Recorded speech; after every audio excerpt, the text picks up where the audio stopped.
Bismillahirrahmanirrahim. Assalamualaikum warahmatullahi wabarakatuh.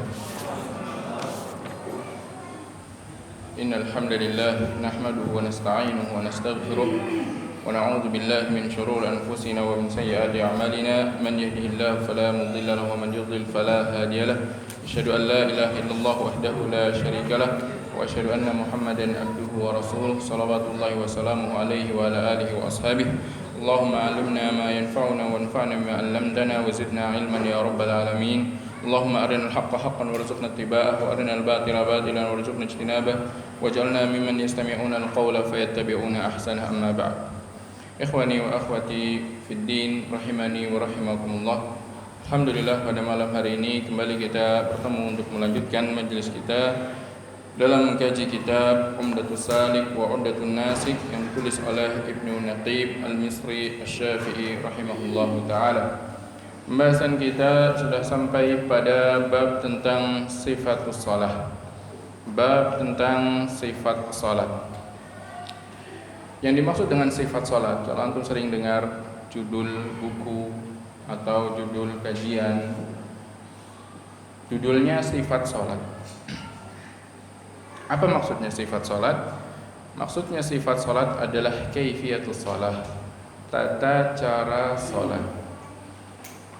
Jadi kalau untuk sering dengar atau pernah dengar istilah sifatus shalah yang disebutkan para ulama dalam menyebutkan suatu bab ataupun dalam hal-hal yang lain, maksud sifat salat adalah kaifiyatus shalah, tata cara salat, bagaimana seorang mengerjakan salat.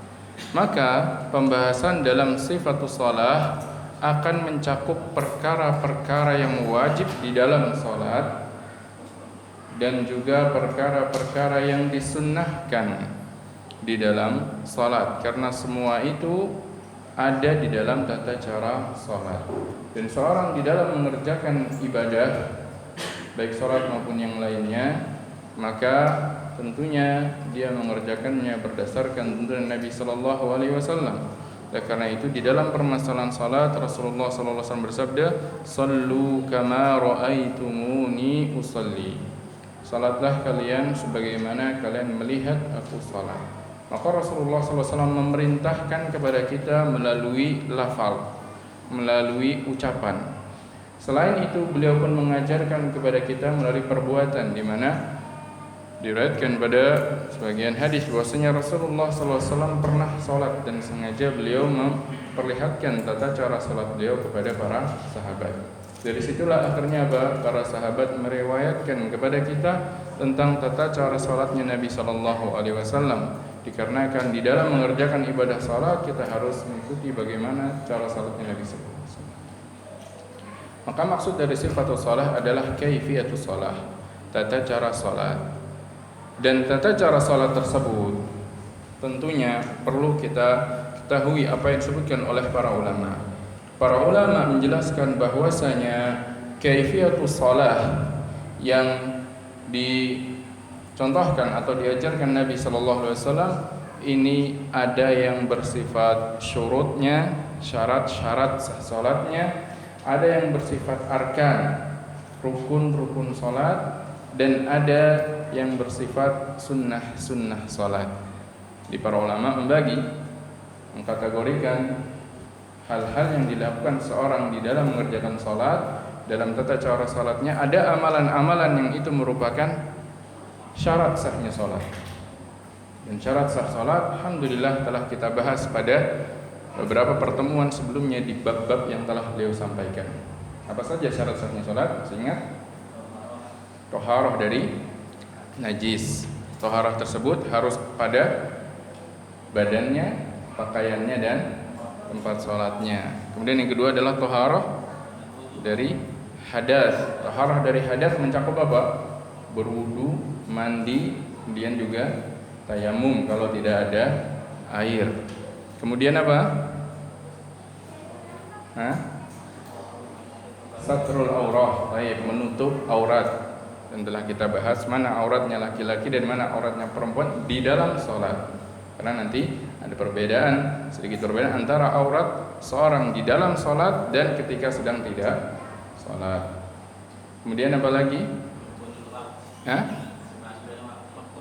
menghadap kiblat, istiqbalul kiblat, syarat yang keempat. Maka seorang ketika sholat dadanya berpaling dari kiblat dengan sengaja, maka berarti dia batal sholatnya karena meninggalkan salah satu dari syarat sahnya sholat. Kemudian yang terakhir apa? Sudah masuk waktu sholat. Maka seorang mengerjakan sholat kira-kira sudah masuk waktu sholat, ternyata realitanya masuk waktu sholatnya belum. Apakah dia sudah dikatakan mengerjakan sholat? Belum, karena dia meninggalkan salah satu syarat sahnya sholat. 5 hal tersebut diistilahkan para ulama sebagai syarat sahnya sholat. Kemudian ada lagi istilah rukun-rukun sholat, arkanus sholat. Apa itu arkanus sholat? Arkanus sholat adalah amalan-amalan. Amalan tersebut mencakup gerakan dan ucapan-ucapan yang dilakukan seseorang di dalam sholatnya dan hukumnya wajib. Dalam artian apa hukumnya wajib? Kalau seorang meninggalkannya, tidak mengerjakan salah satu rukunnya, baik karena alasan kelupaan atau karena alasan tidak tahu hukumnya, maka sholatnya apa? Tidak sah. Harus diulang kalau sudah berlalu waktu yang panjang dari salamnya. Contohnya, misalkan seorang kelupaan sujud, satu sujud, sampai dia salam dia tidak ingat, keluar masjid ingat, sudah keluar jalan pulang ingat, oh iya tadi lupa satu sujud, atau bahkan lupa satu rakaat. Apakah dia dianggap ma'dzur, berikan udzur? Sudahlah, salatnya sudah dianggap sah? Jawabannya tidak. Yang namanya rukun wajib dikerjakan apapun alasannya, karena dia lupa tidak menjadikan sholatnya sah, begitu juga karena dia tidak tahu. Oleh karena itu tatkala seorang yang dia pernah datang ke masjid Nabi SAW kemudian sholat, selesai sholat datang kepada Nabi SAW, apa yang dikatakan Nabi SAW? Irji' fasalli fa innaka lam tusalli. Balik lagi kamu sholat karena kamu belum sholat. Sampai 3 kali dia lakukan. Kemudian akhirnya dia bertanya, la asati'u ghairuha, saya tidak mampu lagi, apa kesalahan saya nggak sanggup lagi yang lebih baik dari ini. Maka Rasulullah mengajarkan kepada dia salat. Dan hadis tersebut menjadi sebuah umdah, menjadi sebuah acuan hukum tentang adanya amalan-amalan yang diistilahkan para ulama sebagai rukun-rukun salat. Karena amalan yang tidak disebutkan dalam hadis tersebut kebanyakannya dihukumi sunnah-sunnah salat. Nah, disitulah kenapa para ulama membagi amalan salat menjadi rukun dan juga sunnah-sunnah salat. Ada lagi amalan-amalan yang disebut sunnah-sunnah salat. Kalau dalam mazhab Imam Syafi'i, maka sunnah-sunnah salat tersebut dibagi menjadi 2. Ada yang diistilahkan ab'adus salah. Ab'ad itu adalah kalau bagian. Kalau terjemahkan di bagian. Namun maksudnya di sini adalah suatu amalan yang apabila ditinggalkan maka dia disunnahkan sujud sahwi. Kalau ditinggalkannya karena lupa, maka dia disunnahkan untuk sujud sahwi. Kenapa saya katakan disunnahkan, bukan diwajibkan? Karena dalam mazhab sujud sahwi itu hukumnya sunnah, tidak wajib. Itu abad. Yang nanti akan kita ketahui mana abad salah. Kemudian yang ketiga, yang kedua dari sunnah-sunnah salat dalam mazhab ada yang disebut sebagai hayatus salah. Hayat, yaitu ada yang terjemahkan adalah hayat itu bentuknya salat kalau secara artinya. Namun maksudnya hayatus salah adalah sunnah-sunnah salat yang apabila seorang meninggalkannya baik sengaja maupun lupa dia tidak perlu sujud sahwi. Contohnya dia meninggalkan membaca surat setelah surat Al-Fatihah di rakaat pertama kedua. Haruskah dia sujud sahwi? Tidak. Dia tidak mengangkat kedua tangannya ketika akan ruku atau bangkit dari ruku atau ketika bangkit dari rakaat kedua, maka dia tidak perlu sujud sahwi. Begitu juga dalam mazhab, misalkan dia tidak membaca doa di dalam ruku, tidak membaca doa dalam sujudnya, dia tidak perlu sujud sahwi. Karena di dalam mazhab itu termasuk hayatus shalah, pelengkap salat. Nah, secara umum itulah gambaran kaifiyatus shalah. Jadi kaifiyatus shalah terbagi menjadi arkan, ab'ad dan hayatu as-shalah. Ini pembagian di dalam mazhab Imam Syafi'i. Baik. Maka pada bab sifatus shalah ini kita akan mempelajari tentang hal-hal tersebut. Ada yang di situ termasuk rukun-rukun salat, ada yang termasuk ab'adus shalah, ada yang termasuk ayat as-shalah. Dan dalam membahas tentang sifat atau tata cara salat ini, sebagaimana kitab yang menjadi pembelajaran kita, kitab ini adalah berdasarkan mazhabnya Al-Imam Asy-Syafi'i rahimahullahu ta'ala. Kenapa belajar salat? Belajarnya pakai mazhab salatnya Imam Syafi'i.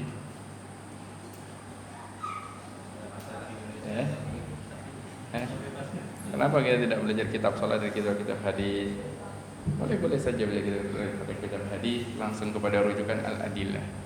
Hanya saja yang lebih memudahkan bagi seorang talibul ilm yang tadi yang pemula adalah dia belajar melalui apa yang telah digariskan oleh para ulama sebelumnya, yang telah dipermudah dan diperingkas oleh para ulama sebelumnya. Dibandingkan antum belajar melihat kepada sebuah hadis, antum kumpulkan hadis-hadis tentang sholat, antum padukan mana hadis ini, mana ketika adanya ta'arud, berentangan satu dengan yang lainnya. Tapi apakah ini berarti kalau kita mempelajari sholat berdasarkan mazhab, kita tidak mempelajari sholatnya berdasarkan sunnah Nabi Sallallahu Alaihi Wasallam?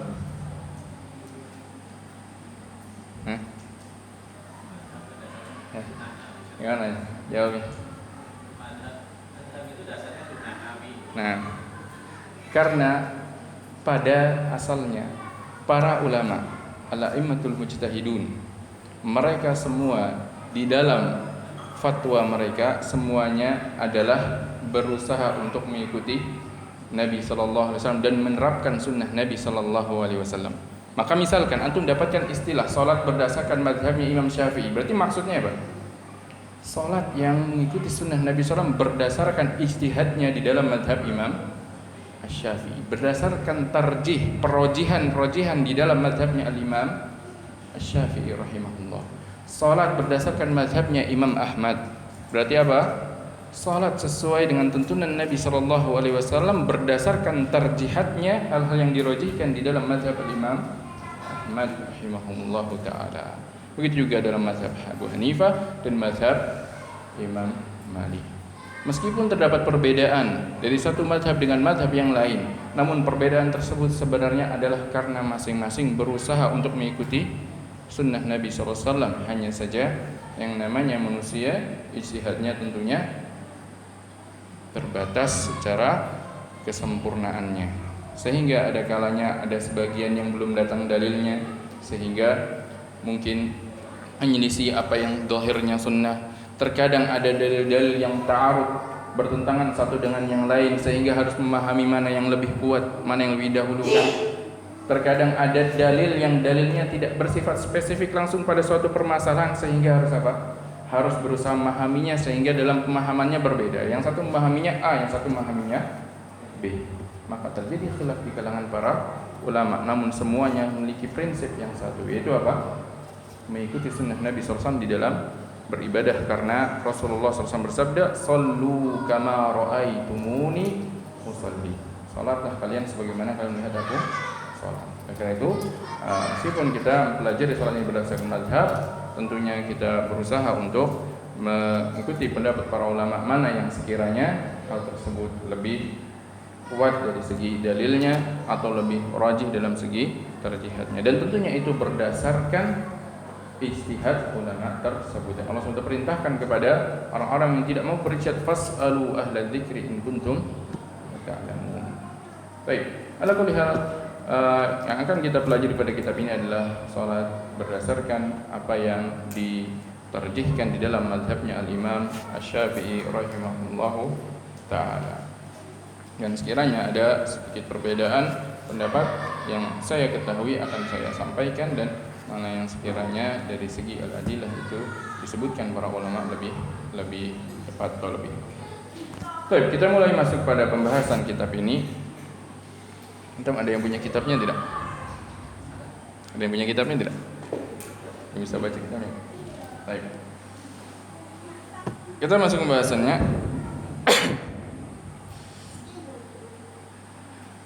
Beliau katakan, Ibnu Qayyim mengatakan bab sifat salat, bab sifat salat.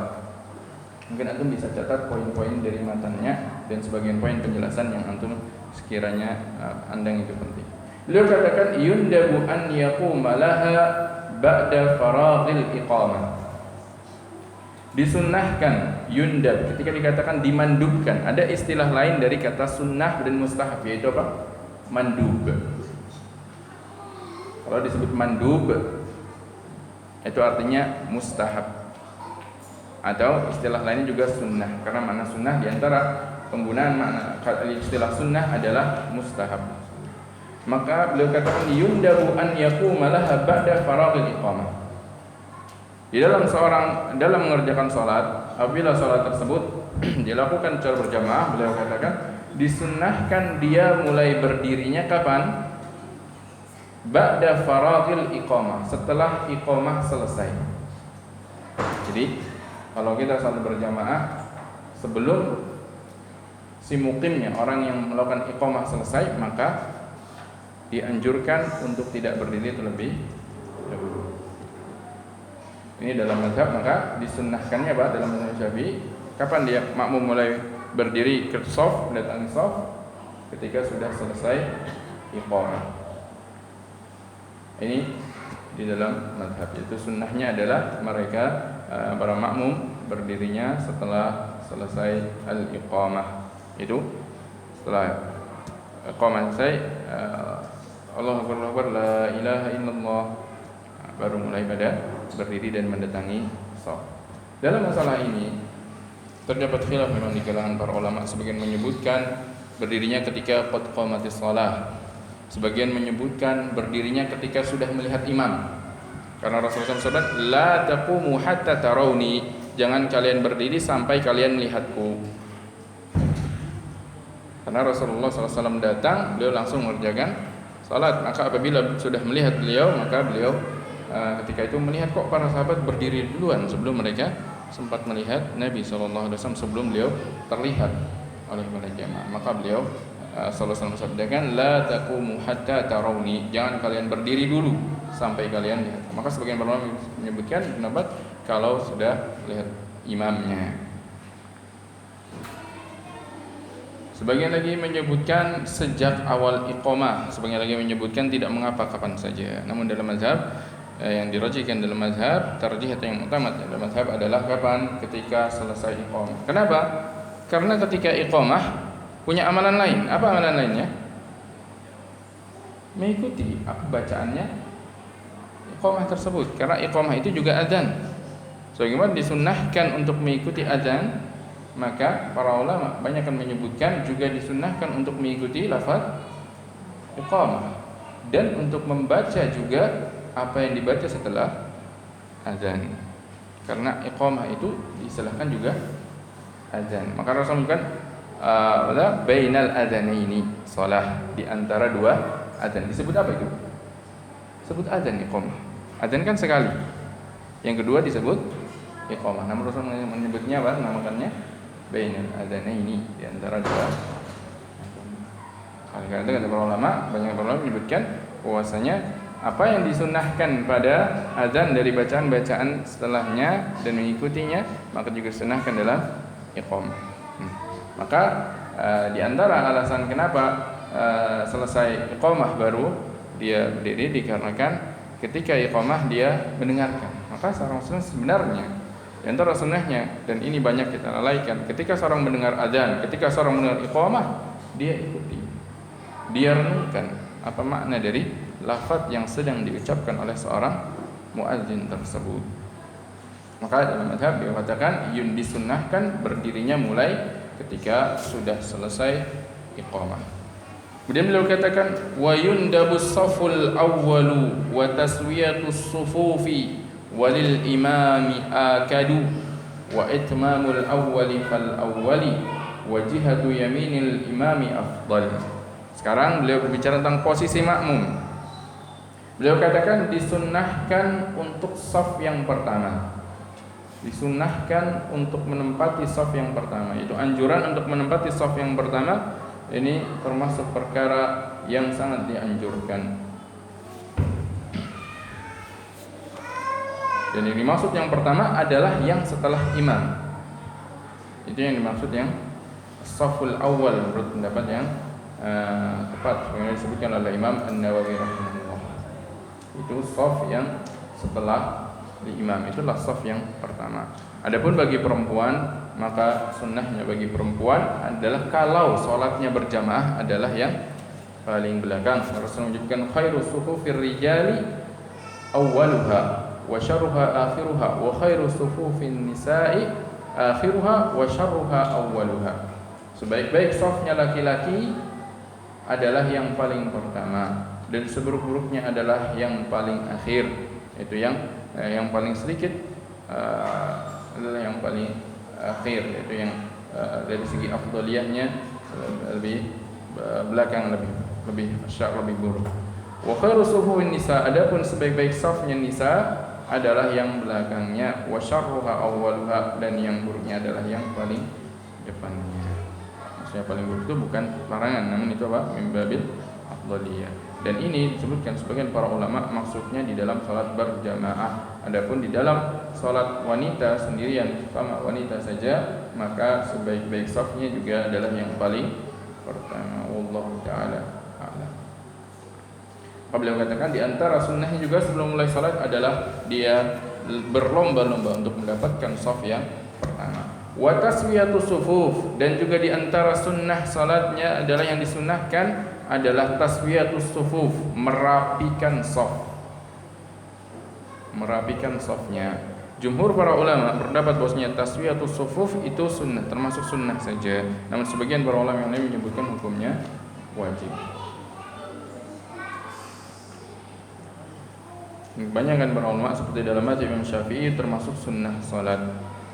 Itu dalam artian seandainya seorang mengerjakan salatnya tidak rapi, tidak dia luruskan, maka dia meninggalkan suatu hal yang disunnahkan di dalam salatnya. Walil imami akad, dan meluruskan, merapikan saf tersebut lebih dianjurkan lagi bagi imam. Maksudnya tugasnya imam lebih besar tugasnya dia untuk merapikan saf ketimbang makmum merapikan sendiri. Oleh karena itu kata para ulama, seandainya fasal antara azan dan iqamah itu lama dengan tujuan imam untuk merapikan saf sampai saf itu benar-benar taswiyah, benar-benar rapi, lurus dan rapat, maka tidaklah mengapa.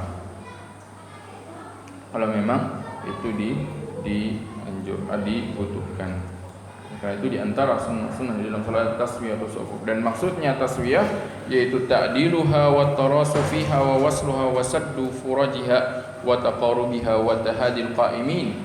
Yaitu maksudnya adalah dia luruskan dan dia rapatkan. Luruskan yaitu apa? Tidak maju satu, sebagiannya maju, sebagiannya mundur. Tidak lurus saf ke sampingnya. Dan taqarubiha, saling berdekatan, wasaddu furajiha, dan menutup celah di antara keduanya. Jadi rapat, ketemu pundaknya dengan pundak sebelahnya. Itulah taswiyatus sufuf, itulah meluruskan saf. Dan dianjurkan bagi imam apabila imam masih melihat safnya belum rapi, dia ingatkan, sawu sufufakum, luruskan dan rapatkan saf-saf kalian. Sebenarnya Rasulullah SAW pada beberapa keadaannya sebelum beliau salat adalah beliau meluruskan saf-saf para sahabat. Wasaddul furaj, dan tutuplah celah-celahnya. Kemudian di antara sunnahnya wa itmamul awwali fal awwal, dan juga menyempurnakan saf yang lebih dulu baru kemudian yang berikutnya. Yang lebih depan dia sempurnakan dulu. Dia penuhi dulu baru kemudian yang berikutnya. Wajihatu yaminil imami afdal, dan sisi yang sebelah kanannya imam itu lebih afdal. Itu apabila seorang dia ada yang kanan, ada yang kiri, maka dia pilih yang kanan. Kalau memang imam sudah berada di tengah-tengah, karena disunnahkan juga imam itu beradanya di tengah. Rasulullah menyebutkan dalam sebuah hadis, memang hadis ini sebagian para ulama perbincangannya, wasqul imam, tengahkanlah imam, yaitu posisikanlah imam di tengah. Maka hadis tersebut menjadi sebuah hujjah, disebutkan bagian para ulama bahwasanya imam itu tetap pada asalnya posisinya tengah. Tapi kalau seorang memilih mana yang dia pilih yang lebih afdal antara kanannya atau kirinya, maka yang sebelah kanan adalah lebih afdal. Kemudian shaf berikutnya, di mana dia memulai? Yang kanannya apa yang kirinya atau tengahnya? Para ulama menyebutnya yang tengahnya. Bersama hadis Nabi SAW, wasatul imam. Jadikanlah imam itu posisinya di tengah. Wallahu ta'ala a'lam. Baik.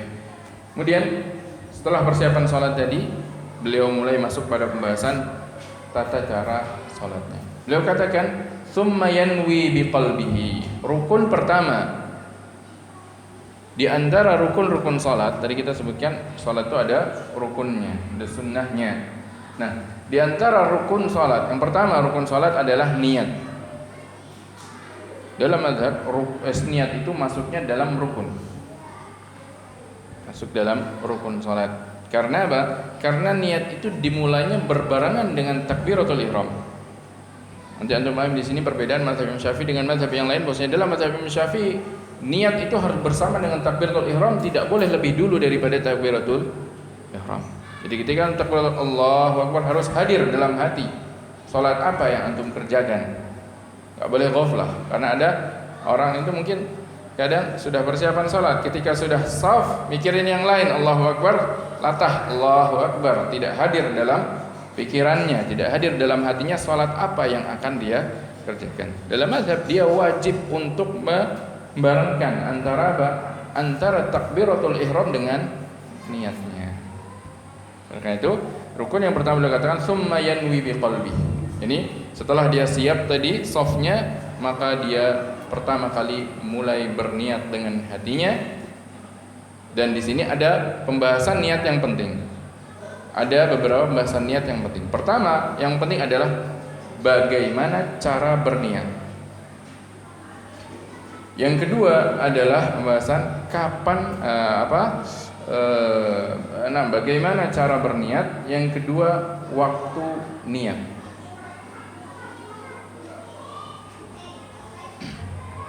Baik, pembahasan yang pertama kita mulai dari bagaimana cara berniat. Bagaimana cara berniat? Sepakat para ulama bahwasanya yang namanya niat adalah qasdul qalb, amalan hati. Oleh karena itu yang menjadi acuan dalam niat adalah amalan yang ada di dalam hatinya.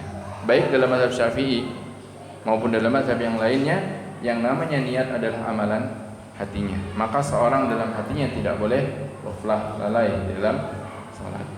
Dan niat tersebut termasuk hal yang penting. Sekarang bagaimana seorang berniat di dalam salat? Apa maksudnya bagaimana saya berniat? Masa niat aja harus diajari? Para ulama menyebutkan bahwasanya niat salat satu dengan niat salat yang lain itu ada hal-hal yang wajib dia lakukan untuk membedakan satu salat dengan salat yang lain. Maka dalam cara berniat, pertama yang wajib, dan inilah yang terkait dengan ijza'un niyah, sah tidaknya niat dalam salat. Yang pertama adalah tentang ta'yinun niyah. Tentang ta'yinun niyah, menentukan niatnya.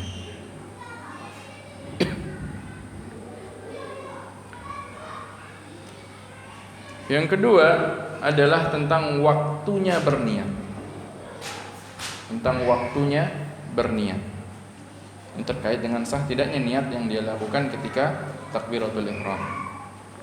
Tentang ta'yinun niyah, tentang menentukan niat, menentukan salat yang akan dia kerjakan, maka dalam mazhab ada 3 yang wajib harus dia lakukan ketika menta'yinun niyah. Ketika berniat ada 3 hal yang harus hadir.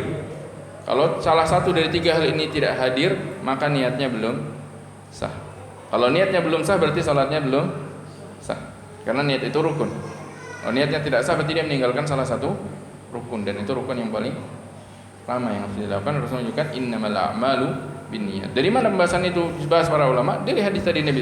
Dari hadis tadi innamal a'malu binniyat. Kayak itu tersebut hadisnya kata para ulama termasuk sepertiga dari ilmu. Sebagian juga sepertiga dari ilmu. Karena pembahasannya terkait dengan hal-hal yang banyak sekali. Di antaranya ta'yinus shalah. Maka dalam ibadah salat yang wajib dalam menentukan adalah ta'yinus shalah, menentukan salatnya. Nah, apa 3 hal tadi? Yang pertama adalah menentukan salat ibadah tersebut ibadah salat atau bukan. Maksudnya gimana? Maksudnya yang akan dia lakukan ini memang dalam rangka beribadah kepada Allah atau dia mengerjakannya bukan dalam rangka beribadah, tapi contohnya apa? Seperti dia sedang mencontohkan kepada anak-anak, mengajari anak-anak tata cara sholat, tapi tidak dengan niatan dia akan mengerjakan benar-benar sholat. Kan beda niatnya. Dia didapat pahala sholat tidak? Tidak dihukumi juga dia sholat. Karena apa? Dia itu sedang mencontohkan murid-muridnya untuk sholat. Beda halnya ketika apa? Dia mencontohkannya dalam keadaan memang dia sedang berniat sholat. Maka yang pertama yang wajib dalam ta'yin menentukan niat adalah menentukan apa yang dia lakukan dari gerakan-gerakan tersebut adalah ibadah yang namanya sholat. Itu lillah, yang dia kerjakan dalam rangka ta'abud, beribadah kepada Allah SWT. Yang kedua yang harus dilakukan dalam ta'yinun niyah adalah menentukan sholat itu sholat wajib atau sholat sunnah. Sholat itu sholat wajib atau sholat sunnah. Kalau dia niatnya awal sholat sunnah, kemudian dia tengah-tengah dirubah jadi sholat wajib, sah tidak sholatnya menjadi sebuah sholat wajib? Tidak sah. Kenapa? Karena sejak awal dia harus berniat sholat wajib kalau pengen menjadikan sholat itu adalah sholat wajib. Contohnya gimana? Contohnya misalkan ada orang pengen sholat subuh, tadinya niat untuk apa? Qobliyah subuh. Ternyata mepet waktunya, sudah harus berangkat kerja misalkan. Oh, langsung saja di tengah-tengah, udahlah ini jadi sholat subuh saja. Sudah takbiratul ihram, kemudian dia rubah niatnya jadi sholat subuh. Sama-sama 2 rakaat, sama-sama 2 rakaat. Tapi sah tidak sholat itu sebagai sholat subuh? Tidak sah menjadi sholat subuh, tidak pula sah menjadi sholat qobliyah. Karena sholat qobliyah juga nanti harus mentakyin sunnahnya sunnah apa. Salat yang dilakukan apakah tidak dapat pahala? Dapat pahala, tapi itu adalah salat apa? Menjadi sebuah salat yang mutlaqah. Salat yang tidak tentu waktunya. Salat 2 rakaat biasa tanpa penentuan waktu. Maka dia tidak salat subuh, tidak pula salat qobliyah. Gara-gara apa? Dia rubah niat di tengah-tengah dan itu tidak boleh. Tidak sah dia merubahnya menjadi sebuah niat di tengah-tengah. Karena mahallun niyah nanti ada di ketika takbiratul ihram. Jadi yang kedua yang wajib dalam menentukan niat adalah dia menentukan sholat itu fardu atau sunnah. Yang ketiga, jadi disebutkan 3 yang wajib dalam ta'yinun niyah adalah dia tentukan sholat wajib apa. Dia harus tahu sholat wajib yang akan dia kerjakan adalah sholat wajib apa. Kalau seandainya misalkan dia ingin sholat zuhur, namun niatnya sholat asar, keliru nih. Dia pengen sholat zuhur, bangun tidur, dengar azan langsung berangkat ke masjid, dikira sholat zuhur. Padahal tadi sudah sholat zuhur, kemudian tidur, lupa kalau belum sholat zuhur. Dengar azan asar, dikira azan zuhur karena tadi lupa dia sudah sholat zuhur. Datang ke masjid niatannya sholat zuhur, yang lain sholat asar. Selesai sholat dia lihat jam, ini waktu asar, berarti tadi azan asar, saya niat sholat zuhur. Sholatnya sama-sama 4 rakaat, sama 4 rakaat dia ikutin imam, tapi niatnya apa dia? Sholat zuhur karena tadi lupa. Harusnya sholat asar. Sah tidak sholatnya? Tidak sah sholatnya sebagai sholat asar. Berarti dia dianggap belum sholat asar. Kalau dia tidak lanjut sholat lagi, orang yang meninggalkan sholat asar. Kenapa? Karena Rasulullah SAW bersabda, innamal a'malu binniyat wa innamal likulli imri'in ma nawa. Sungguhnya amalan-amalan itu dinilai berdasarkan niatnya, dan setiap orang mendapatkan sesuai apa yang dia niatkan. Dia niatnya sholat zuhur, maka dia dapatnya sholat zuhur. Tapi karena sholat zuhurnya sudah, maka sholat zuhur kedua menjadi sebuah sholat sunnah. Tapi sholat asarnya sudah dikerjakan belum? Belum, karena dia belum berniat sholat asar. Maka hal ketiga yang wajib di dalam ta'yinun niyah adalah menentukan sholatnya sholat apa. Ini tiga hal ini wajib.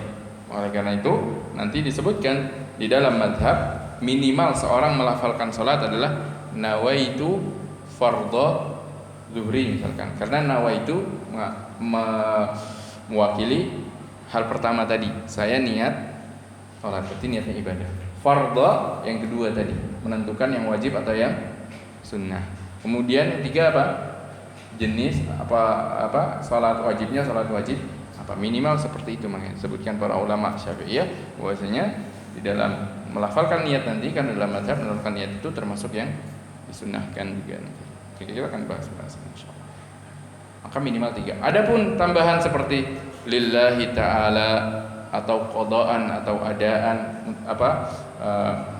apalagi makmum kemudian imaman yang lainnya itu termasuk sunnah-sunnahnya di dalam berniat.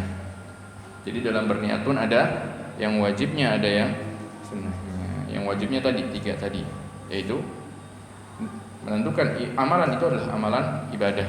Kemudian ibadah itu adalah ibadah yang wajib atau yang sunnah yang akan dia kerjakan. Kemudian yang wajibnya itu wajib apa? Kalau sunnah pun sunnah apa? Apakah sunnah qabliyah atau sunnah ba'diyah ataukah sunnah yang lainnya? Baik. Sudah masuk adzan belum? Sudah. Sudah, mungkin adzan dulu ya. Alhamdulillah wassalatu wassalamu ala rasulillah ma ba'd. Lanjutkan sedikit pembahasan tentang niat ini, menyelesaikan rukun pertama dalam salat yaitu niat. Tadi kita telah ketahui bahwasanya hal yang wajib dalam niat di antaranya adalah pertama ta'yinun niyah, menentukan bagaimana cara berniat, dan minimal cara berniat tadi harus memenuhi 3 hal tadi. Menentukan bahwasanya itu adalah ibadah, bukan sekedar rutinitas amalan yang dia lakukan. Kemudian yang kedua adalah menentukan ibadah tersebut wajib atau sunnah. Kemudian yang ketiga adalah menentukan wajibnya wajib apa, baik itu apakah itu subuh, apakah itu zuhur, apakah asar atau maghrib atau isya. Kalau seandainya dia keliru di dalam salah satu 3 hal ini, maka dia mengulang niatnya, karena niatnya ghairu mujzi, tidak cukup, tidak sah untuk melakukan salat. Kemudian hal kedua yang wajib juga kita ketahui dalam berniat, lakukan dalam berniat adalah tentang mahallun niyah, waktu berniat. Waktu berniat, kapan seorang dia berniat di dalam salat? Dalam mazhab Imam Syafi'i rahimahullahu taala wajib muqaranatun niyah, wajib membarengkan niat dengan takbiratul ihram. Makanya beliau katakan wa yajibu qarnu dzalika bitakbiri, wajib membarengkan niatan tersebut, yaitu niatan yang kita sebutkan ketentuannya tadi, dengan takbir. Takbir di sini maksudnya adalah takbiratul ihram. Dalam artian ketika seorang bertakbir, maka hatinya hadir, pikirannya hadir. Ketika dia mengucapkan Allahu Akbar, maka hatinya hadir. Salat apa yang akan dia kerjakan, mencakup niat 3 tadi. Saya salat wajib zuhur. Makanya tadi kita sebutkan minimal melafalkan dalam mazhab apa? Usolli fardhu zuhri. Adapun setelah itu lanjutannya, maka itu sunnah di dalam berniatnya. Maka ketika dia takbir memenuhi 3 hal tadi, niatannya dihadirkan dalam hatinya. Sekali lagi bahwasanya niat sepakat para ulama tempatnya adalah di hati.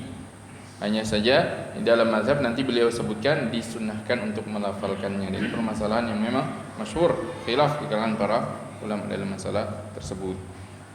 Maka di antara hal yang wajib niat adalah kapan waktunya. Dalam mazhab waktunya adalah muqaranatun niyah dengan takbiratul ihram, bersamaan.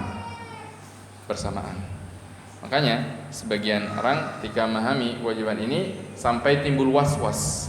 Apa timbul was-wasnya? Ini sudah bareng apa belum? Akhirnya apa ngulang lagi takbir. Oh ini belum barengan, ulang lagi takbir. Padahal bukan was-was tersebut, bukan hal yang memberatkan tersebut yang inginkan dalam syariat. Intinya apa? Dia merasa sudah barang ketika takbiratul ihram, dia hadir dalam hatinya salat apa yang akan dia lakukan sudah sah niatnya. Itu maksudnya dalam mazhab pun demikian. Maka beliau katakan, gimana caranya? Fayuhdiruhu fi dhihnihi hatman. Maka ketika takbir dia hadirkan dalam pikirannya niat tadi, yaitu dia akan mengerjakan ibadah salat yang wajib, dan ini adalah salat zuhur. Singkatnya, usolli fardha zuhri. Jadi dalam hatinya saya akan niat salat zuhur. Enggak bisa saya gambarkan ya namanya amalan hati, seperti pokoknya antum paham lah insyaallah taala.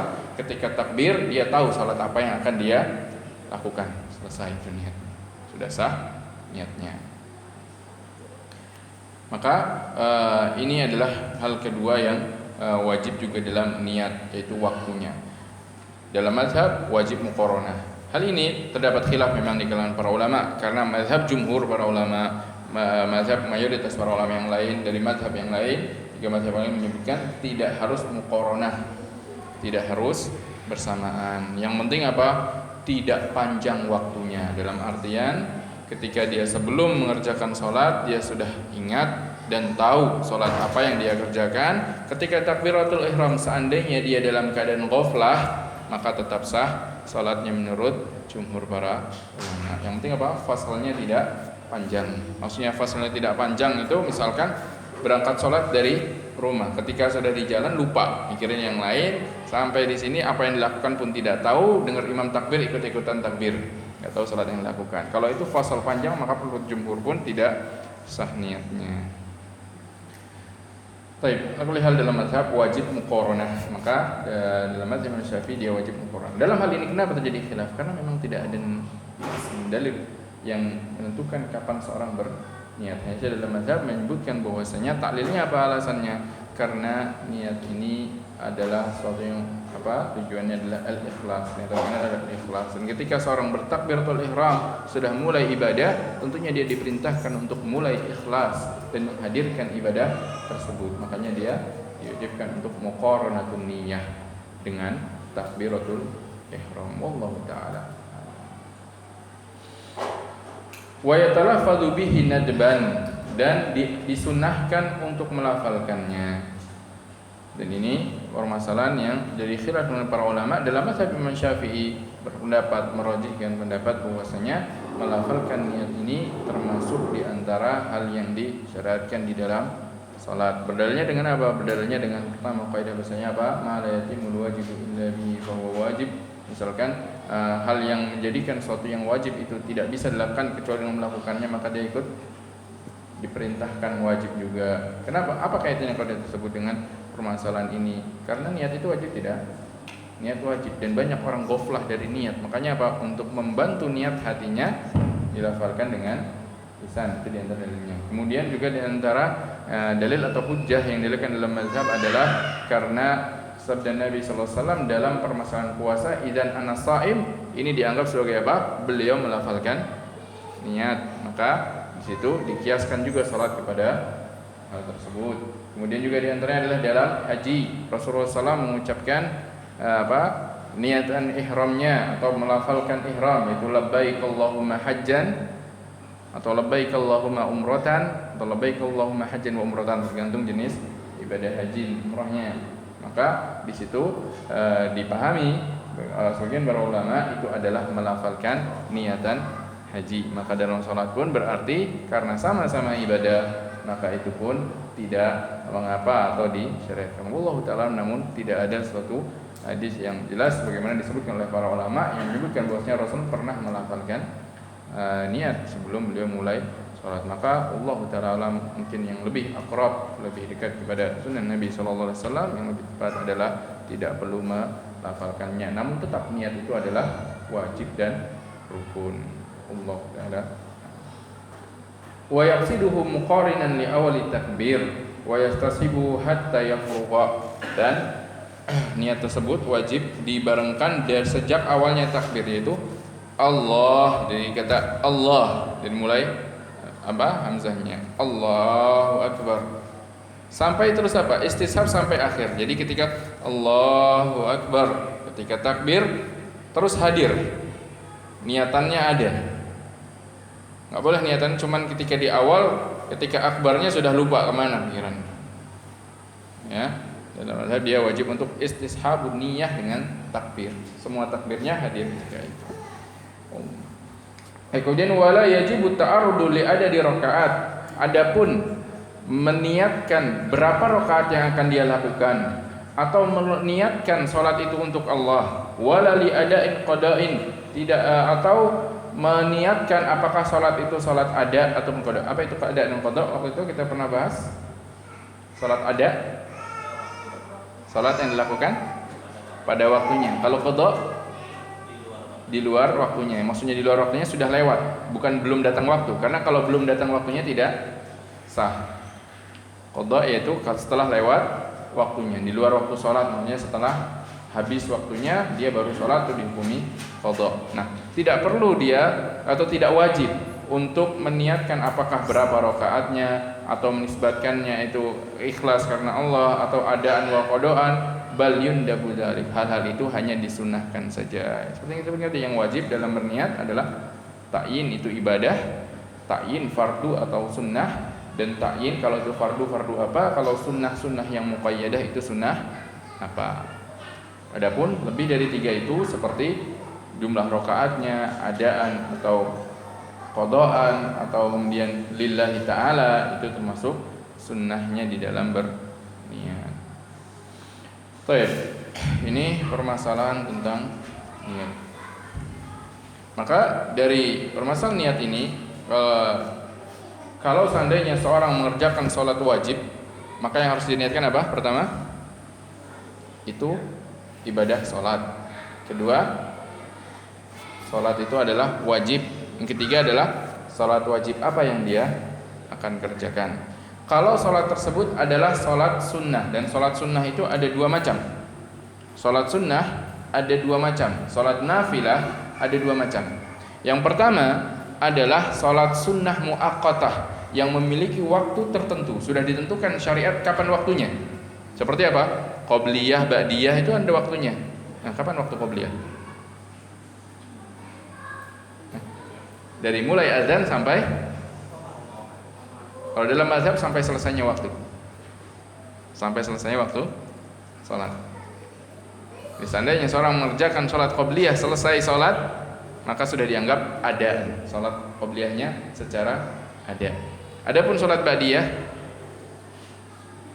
selesai sholat sampai habisnya waktu sholat. Contohnya seperti itu. Waktu sholat duha ada waktunya. Kemudian sholat Id, sholat kusuf, kemudian sholat yang lainnya, istisqa dan yang lain ada waktu yang menentukan syarat. Ini namanya apa? Sunnah muakkadah. Ini sholat sunnah, muaqqatah yang telah ditentukan waktunya. Yang kedua dari jenis sholat sunnah adalah sunnah mutlaqah. Sholat sunnah yang mutlak, kapan saja dikerjakan silahkan, tidak ada penentuan waktu. Yang penting tidak di waktu-waktu dilarangnya sholat. 3 waktu dilarangnya sholat. Misalkan antum lagi nganggur siang-siang, nggak ada kerjaan, adalah daripada cuman bengong-bengong sholat aja 2 rakaat. Ini namanya sholat sunnah mutlaqah, tidak terkait dengan perintah waktu tertentu. Antum mau mengerjakan ibadah sholat, ngisi waktu dengan sholat karena tidak ada kegiatan lain, silahkan. Itu namanya sunnah mutlaqah. Antum sedang di perjalanan, di bis, nggak ada kerjaan lain, nggak bisa melakukan aktivitas yang lain, dia sholat saja. Karena sholat sunnah boleh dilakukan dengan duduk, apalagi dalam keadaan safar, tidak wajib untuk menghadap kiblat. Karena itu ini disebut sholat sunnah mutlaqah, kapan saja dikerjakan. Nah, kalau sholat itu mutlaqah, kalau sholat itu muayyanah, maka yang wajib dia niatkan adalah mentakyin jenis ibadah sholat. Sunnah ibadahnya adalah muayyanah, ibadahnya adalah sunnah. Dan satu lagi sholat sunnah apa yang akan dia kerjakan. Kalau niatnya sholat ba'diyah padahal itu adalah waktunya qobliyah, maka sah tidak menjadi sunnah qobliyah. Tidak. Kalau niatnya adalah sholat duha padahal itu waktu hari Id, tidak sah tidak menjadi sholat Id. Tidak, karena itu sama-sama salat yang muaqqadah. Waktunya sudah ditentukan, maka ditentukan juga niatan salat yang apa yang akan dia lakukan. Adapun salat sunnah yang mutlaqah, maka yang penting niat salat. Itu niat ibadah salat sunnah. Mau ibadah salat itu sudah sah. Karena salat yang mutlaqah tidak ditentukan salat apa itu. Namanya juga mutlaqah, salat yang bebas, dibebaskan. Baik, ini terkait dengan niat tadi. Kemudian walau qata'an niyyah au azama ala qat'iha au syakka hal qat'aha au nawa fi raqatil ula qat'aha fi tsaniyah au allaqa al khuruj bima yujadu fi salati yaqinan au tawahuman kadukhuli zaidin batalat fil hal. Terakhir bahas tentang niat ini. Kalau sedang sholat sudah sah niatnya, masuk dalam sholat, di tengah-tengah sholat dia putus niatnya. Maksudnya apa dia putus niatnya? Dia sudah berkeinginan keras, berkeinginan kuat bahwasanya sudahlah batalkan aja sholat, tapi nggak jadi batalin ternyata, lanjut aja. Tadi sudah apa? Niat membatalkan sholat, nggak jadi batalkan, sholatnya sudah batal, sholatnya sudah batal. Kenapa? Karena niat itu harus istishab dari awal hingga dalam masa tidak ada hal yang menjadikan dia memutus niat. Kalau sudah ada niatan, udah saya pengen batalin, tapi ketika mau berpaling, sayang bentar lagi tinggal 1 rakaat, udah lah nggak jadi, maka sudah batal salatnya sebenarnya dari sejak dia meniatkan. Au azama au syakka hal qata'aha, atau dia ragu tadi sudah memutus niatnya atau belum ya, maka ini pun membatalkan salatnya. Au nawa, atau dia sudah niat nanti baru rakaat kedua pokoknya saya sudah selesailah, sudah akan menyelesaikan. Atau dia niat nanti kalau ternyata jemputan sudah datang saya batalkan salatnya, maka ketika itu juga langsung batal salatnya. Karena apa? Tidak ada azm dalam niat. Sedangkan niat maknanya adalah apa? Al-azm, mengandung niat azm, harus benar-benar bertekad bahwasanya dia itu sedang sholat. Makanya dia sebutkan di antara hal-hal yang membatalkan niat adalah ketika dia putus niatnya di tengah sholat, atau dia kaitkan nanti kalau kejadian ini saya akan memutus sholatnya. Itu sudah batal sejak dia mengkaitkan hal tersebut. Wallahu ta'ala a'lam. Demikian bahasan kita pada malam hari ini. Silakan kalau ada pertanyaan. Ya Pak, silakan. Ustaz dulu. Baik, silakan. Pak Safri dulu ada sini. Kalau dalam sholat sunnah,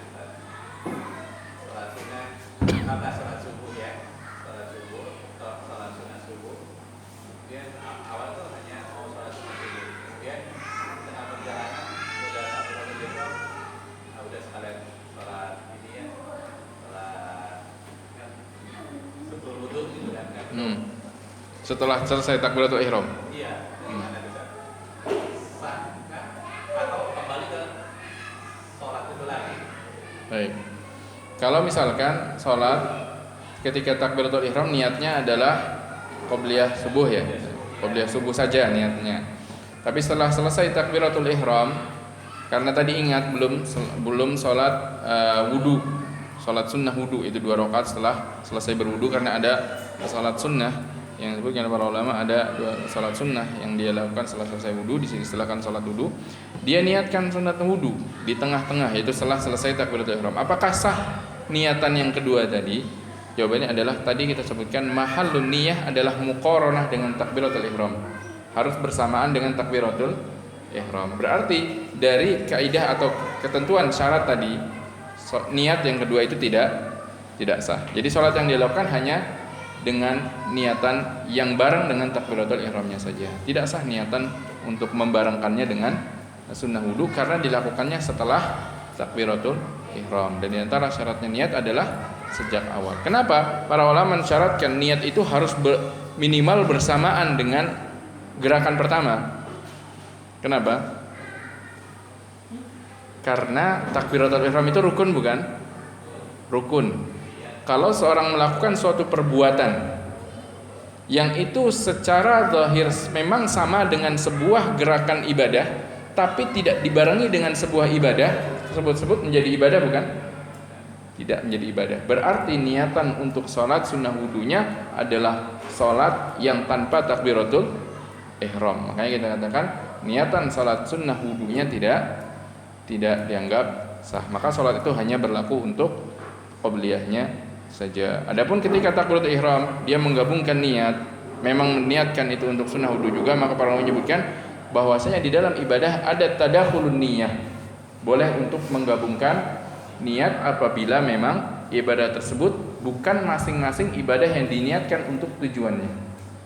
Jadi memang ibadah yang karena waktu, bertepatan karena waktu, bukan ibadah lidzati, bukan karena ibadah yang ditujukan untuk ibadahnya itu sendiri. Misalkan membarengkan antara yang ba'diyah dengan qobliyah.